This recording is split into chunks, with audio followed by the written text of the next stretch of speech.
160,000 more Indians every year now amazing. Go to the UK. That's what I'd like to catalyze here in Indonesia.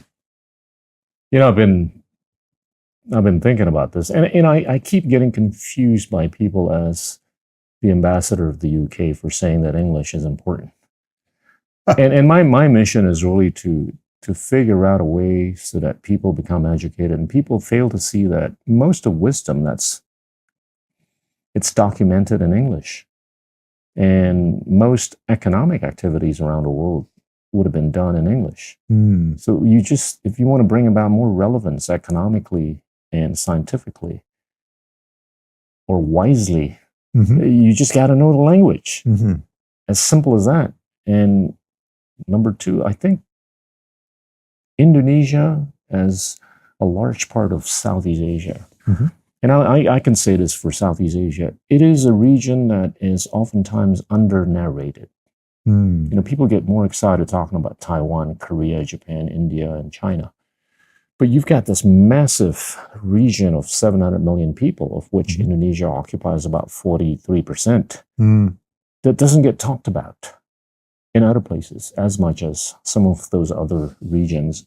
And I think it boils down to the degree to which we can actually tell our stories in an internationally acceptable language, one of which is English. The last bit is really, if you want to do AI, you want to do machine learning, large language model is in English. There's no other way around this, right? But going back to the question of quadrupling, quintupling, the pre-existing number of 4,000, I actually think we should be represented at least by 100,000 Indonesians in the UK, all across the campuses. Help me in re-narrating the narrative so that we can have, Indonesians studying at the universities in the UK at a much larger level. I would be delighted to, Gita. And I think there's, that's demand and supply.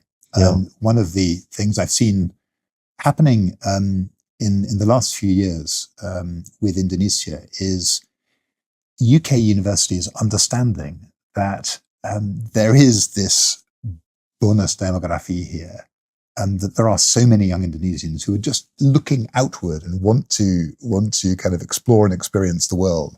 And so seeing so many more universities coming here to tell their story a little bit and to learn how to make it easier, how to make it more natural for a UK master's, PhD, and in some cases, S1, the bachelor's degree, how to make that just the next step and feel like the next step for a young Indonesian. So I'm with you on this. Bersama kita bisa, Pak. I'll push a little bit on this. Please. And I think it would be so darn good if we have disproportionately a lot more Indonesians represented at all the top universities in the UK. The Oxbridges, the Imperials, the UCLs of the world, right? Yep. And I think we need to be represented, quite representatively. And I do believe that, it's not a question of academic credentials, but oftentimes the Indonesians, they don't get into the international campuses because of their inability to score on the administrative test.